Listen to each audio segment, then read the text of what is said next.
tubig. Maayong adlaw mga kapuso, kabisda ug sa tanang naminaw karon.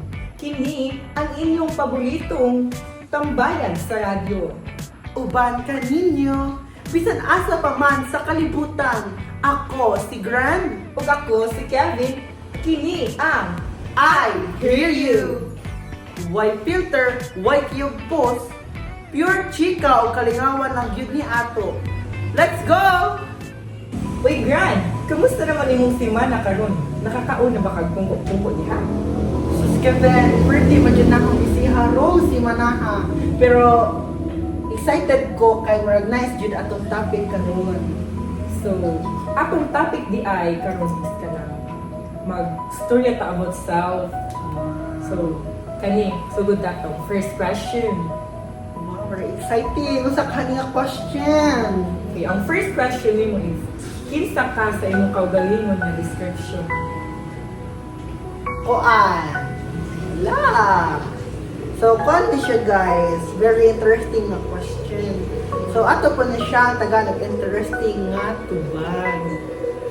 So, para na ho ang description sa ang kaugalingon is kuan ko ka ng very participative na student, participative po na pagka-officer sa among eskwelahan.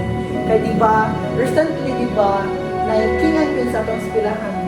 And then diba, we are one of the committee man there. Then diba, grabe ta ka-busy ato. Super busy din ito nga adlaw. So grabe gid atong commitment sa atong mga duties and responsibilities. So mata akong description na participative. Okay. And kani nga question, pa ni i-throwback ni i-throw na kung balik nimo. So more agad to katong imong question na ho.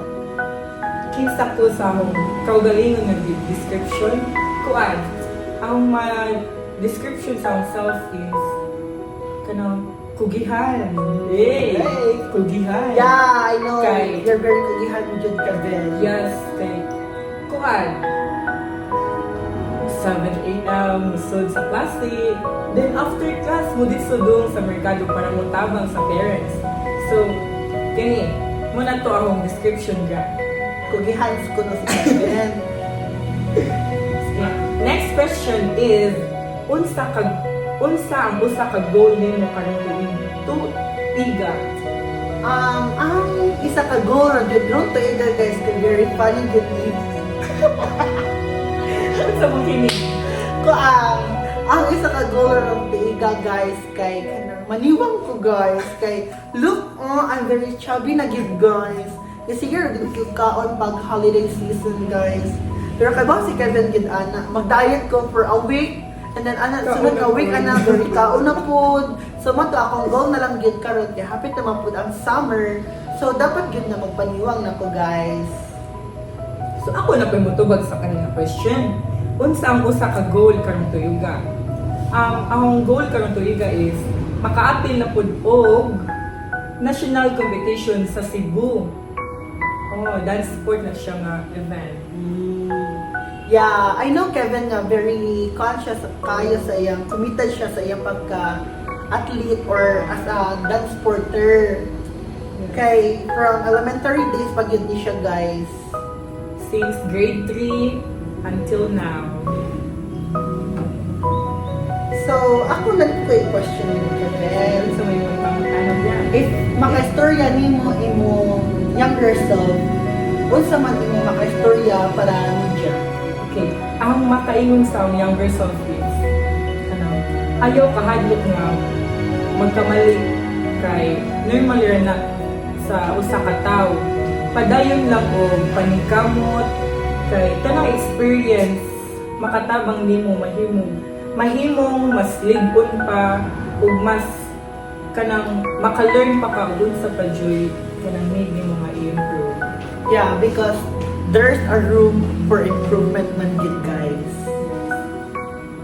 So, ako i-throw ang question para mo.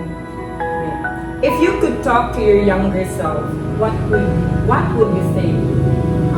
If makastorya na ko akong younger self, ang ako ang maingon guys is stay ra ka diha. Ayaw nagka-grow kay if mo grow pa ka, there's a lot of problems na mo face and challenges nga maatubang if mo-grow pa ka, like, mo-adopt na ka, like, mo-hit na ang reality ni mo, murag, makain ka nga, dili man ni mao akong, murag, nasa akong dream if mo, nako, so, man to, mag-stay na raman ka diha, ay naog ka grow. Ano ginakti sigun sa pang problema kuan ra gyapon na.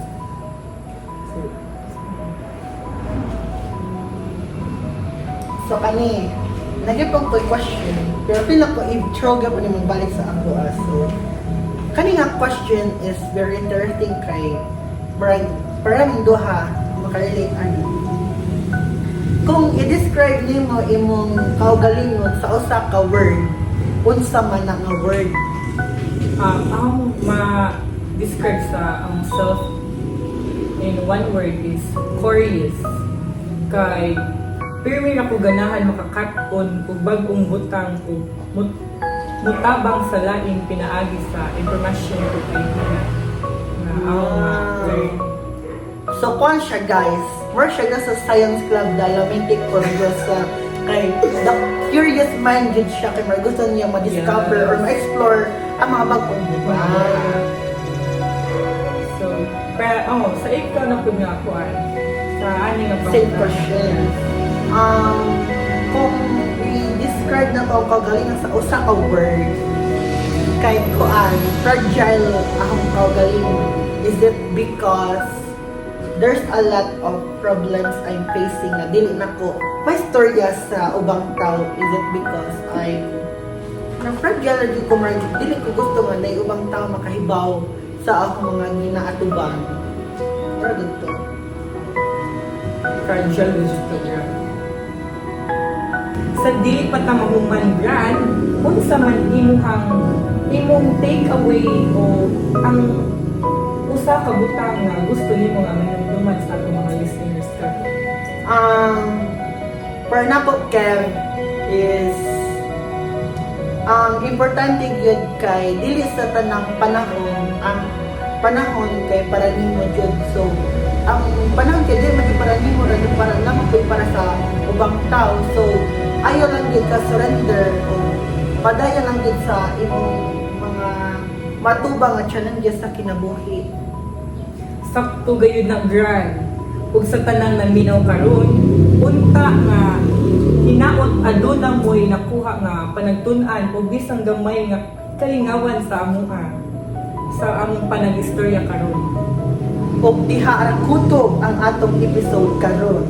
Daghang salamat sa pagahim og oras uban kanang. Kung nalingaw mo, ayaw kalimot og follow sa amo ang page sa Facebook.